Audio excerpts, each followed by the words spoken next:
Greetings, dear ones. I'm Kryon of Magnetic Service. My partner gets excited because I show him the future.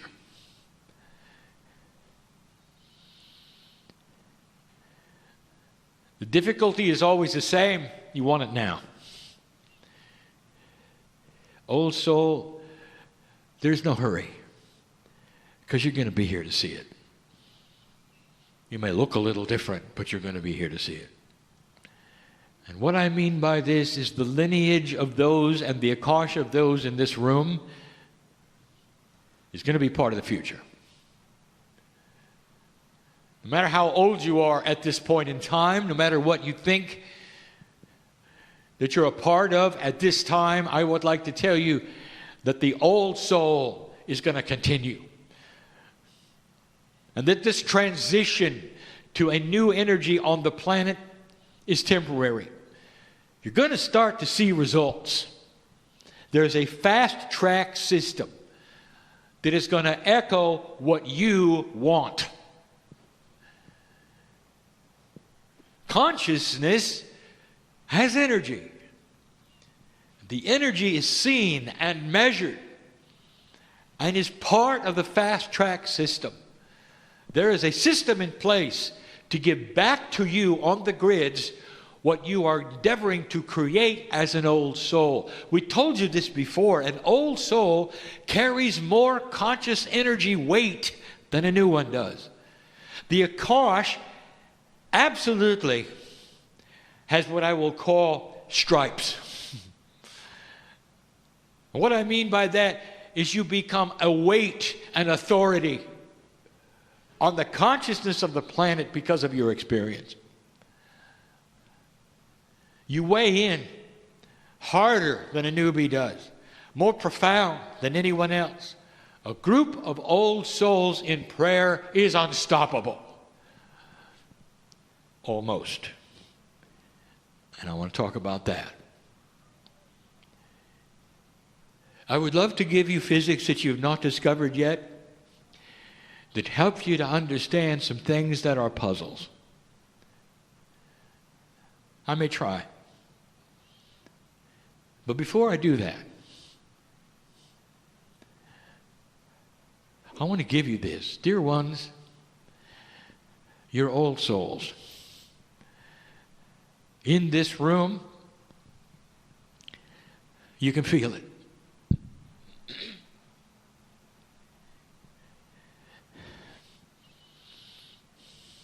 What you think and what you do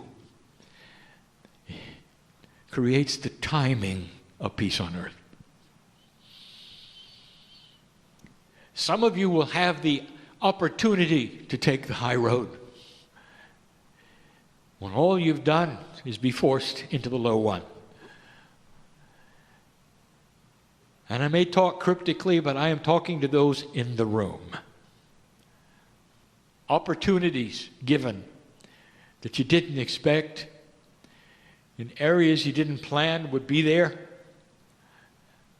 and a decision that you will make actually helping the planet incrementally, one by one, because you see things differently.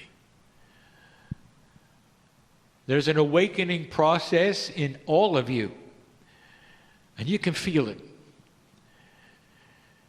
And one of the attributes of this awakening process that I want you to look for is joy. The creative source is benevolent. It likes to laugh. There's no greater healing emotion on the planet than laughter and celebration. I want you to look for that. I want you to look for that in ceremony. I want you to change what you do in ceremony.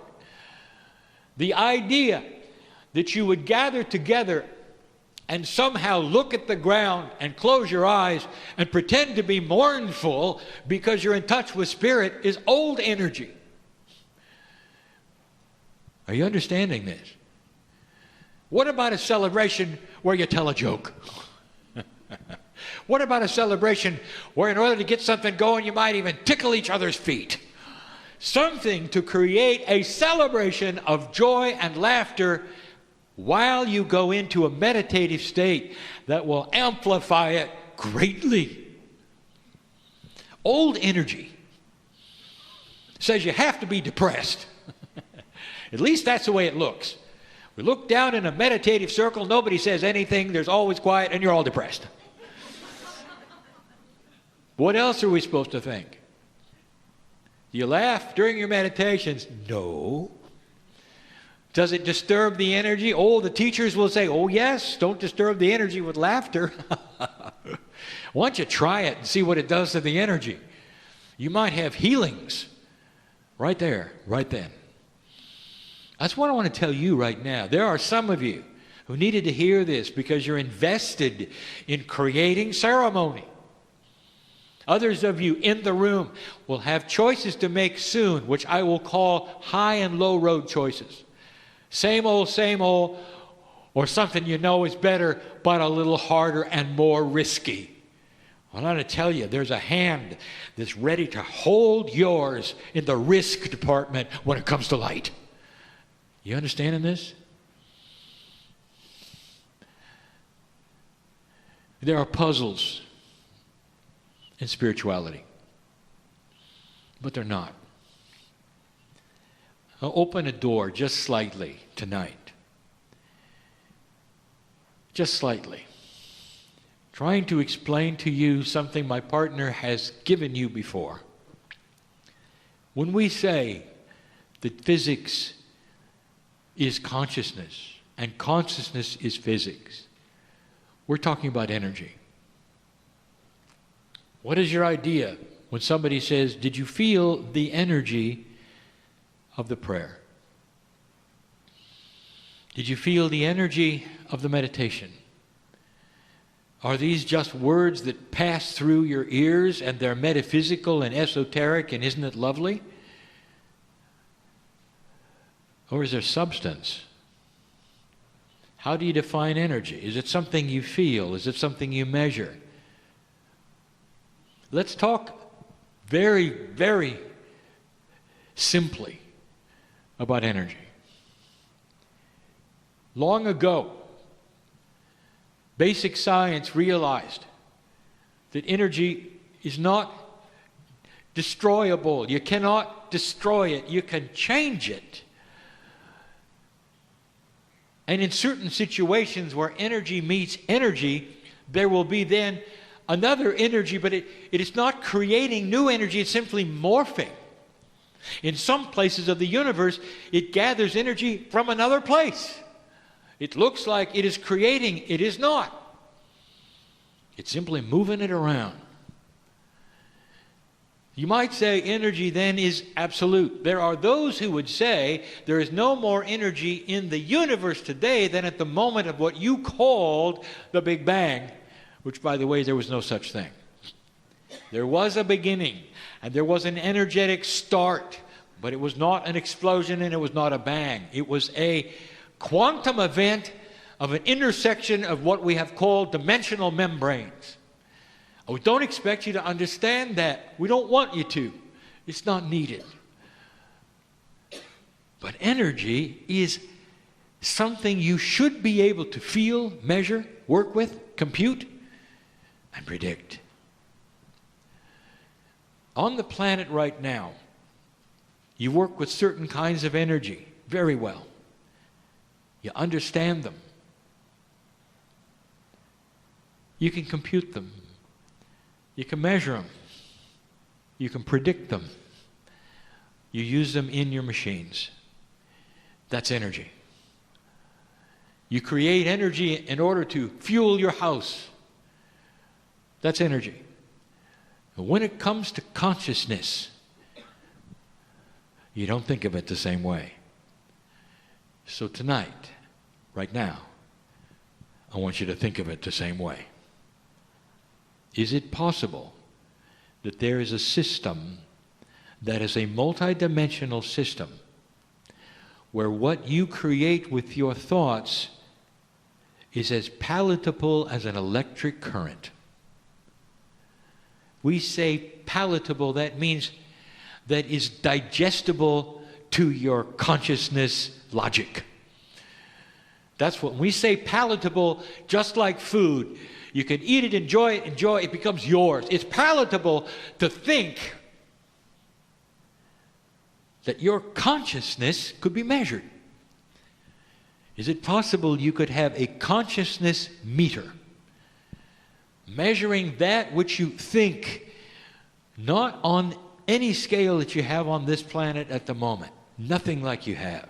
I'm talking about a quantum measuring device, a way you could see the energy you create when you focus your mind. If you had that right now, it'd change everything. You have a group of light workers and you're going to concentrate on creating rain. Now don't do that, because you're going to get it anyway. But just as a trial, would it make a difference to Gaia? Now I want you to follow this, because there's physics involved. The earth has consciousness that is tuned to humanity, and we have taught this to you before. Gaia is starting to raise its consciousness, giving you back what you're starting to give to it, which is not war and hatred. Gaia is starting to change. The crystalline grid is starting to change, giving you remembrances of good things and not drama. We have told you this. All that is around you that is in support of you, and it's starting to move. So let's say you pray for rain and you need it. Together you create energy that is quantum. That is to say, it works with quantum particles. The definition of quantum is a particle which is multidimensional, which is called quantum. We're using the word as an overview to mean meta-dimensional things, meaning multidimensional things. What happens? All the energy that you're creating goes into the planet. Will it create rain?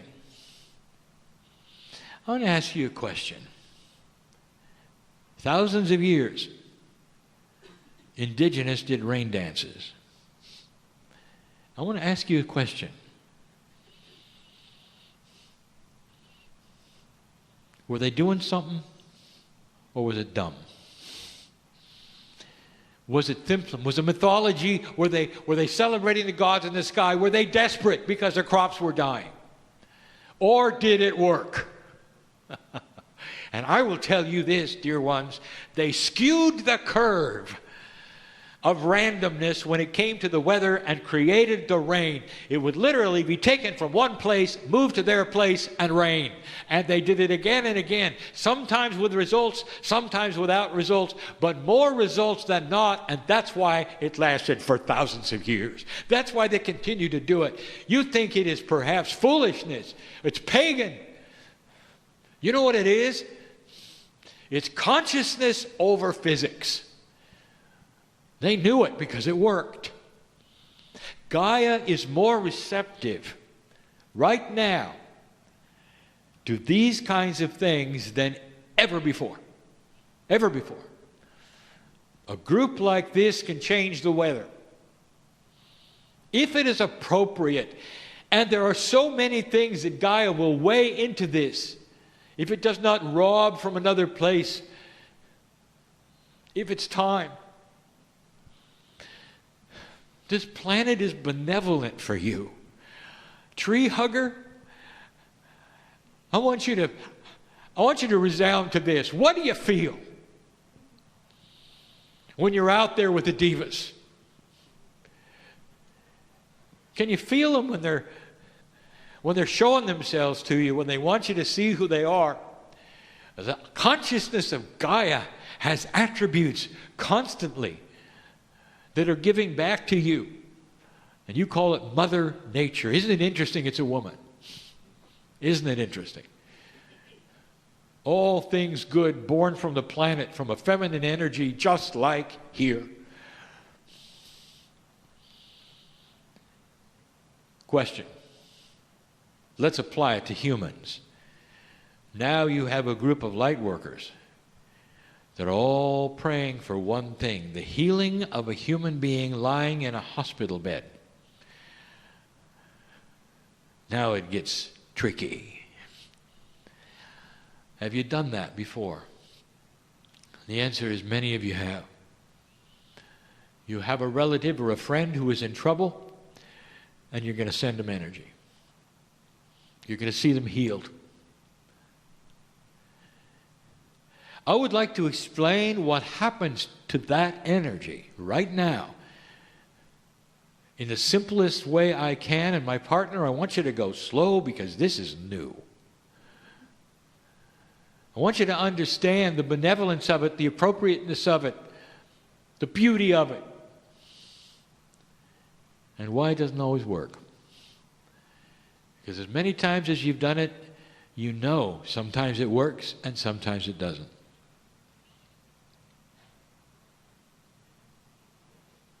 Prayer has consciousness. Meditation has consciousness, and those consciousnesses are energy. Just like the electricity you can measure in an amp meter, there are other meters of consciousness that can measure it, and it's quantitative. It actually has attributes of measurement that have not been invented yet. It's energy. And here you are gathering. It's an interesting attribute about consciousness that is multidimensional, that it does not follow the rules of linearity. That is to say, when two or more get together, it is amplified in an odd curve. Not exponential, but similar to it. It's part of the math that you don't know yet. It's a base 12 equation, and it's a measurement of consciousness. You're focusing, you're seeing the healing, and here comes the energy. It was developed from you, you sent it. You didn't create it. It has come from an engine that has to do with a central source, and it comes through you and is sent to the individual. So you didn't create it out of nothing. Dear ones, you're in touch with spirit when you're meditating, when you're praying. You can feel it. You're pulling on that which is spirit, and you're pushing it right to the one you want to be healed. All is well. You're doing it right. The creative source has seen you and has granted that energy transmission right from the pineal, right from your consciousness, the triad of your brain, and focusing it right to the one in the bed. So far, so good. Now, I told you that energy cannot be destroyed, so it's got to go somewhere. If I told you the mechanics of this, it is not that which you would understand, and even my partner is having trouble with the picture I'm showing him. The first thing that happens, the energy hits what would call a potential membrane of manifestation. It's ready to go, but it has to pass through this membrane. That particular membrane is hooked to the physics of the consciousness of the healee, the one in the bed. They got to believe it. They've got to believe it. Oh, I didn't say they got to want it. Of course they want it. They may even give verbalization. Bring it on. I need it. I want the healing. But inside somewhere, there is something that says, but I don't believe it'll happen. Because they haven't committed to it. They haven't opened their pineal. They haven't connected it to the source. The source is missing. You've got to have a circuit. The energy hits the membrane and sees the consciousness is not then compatible. It's not compliant with the rules of the physics. And the energy of the prayer is then dissipated through the membrane and goes somewhere else. That's all I can tell you. That's scenario one. Does this surprise you? That the one with the disease must be part of the circuit. Do you understand this? And then there are those who are part of the circuit. And I will tell you, the ones who are most part of the circuit are infants who cannot object with any intellect. And they're going to get it right away. I'll tell you, other animals are ready for the healing energy. They're going to get it right away. They can't object because they're wide open. The membrane of their consciousness is ready and will accept it because there's no intellectual objection or a kosh that'll get in the way. Sometimes a human will be partially ready and some of it will get through. This is complicated. We're dealing with physics, formulas, energies. Does this disappoint you that we'd want to quantify prayer? I want to give you something to think about. God is the master physicist. This is not a puzzle. This is beautiful. And when you find out about it, you're going to be able to understand it so much better when you can measure it. You can actually show it to the one in the bed, give them instructions on how to open the membrane, have it sail through, have things happen that never happen now, only because you're not aware of the beauty of the numbers. Oh boy, but can you send energy? And you do a good job of it. Dear ones, don't ever stop. Something is starting to happen on this planet to people in trouble. They're starting to believe it. They're starting to get it. They're starting to open what I would call that consciousness membrane, the compliance, what I will call of the protocol that you're sending them will be compliant to the receiver that they are, and they will understand at a physical level, and the chemistry will change inside, and there will be a healing. Don't go away puzzled by this channel. I want you to go away enhanced with the beauty of this. The beauty of this. I just gave you a snapshot of the future. I just explained prayer. I just explained meditation. And the indigenous of this planet know it. The monks in India know it. Those who have studied the ascension process 1,000 years ago knew it. You lost it. And now it's time to get it back. Dear ones, it's about belief. It's about owning that which is spiritual within you and changing yourself. Getting to a point where you get out of the doldrums of low self-worth and into that which you celebrate your life every day. How many of you have the courage to do that? Wake up, put your feet on the floor, and say, thank you, God, for my life. It's making a difference on the planet. This or something better today for me. I'm ready. I'll tell you, we're listening. And so is your body.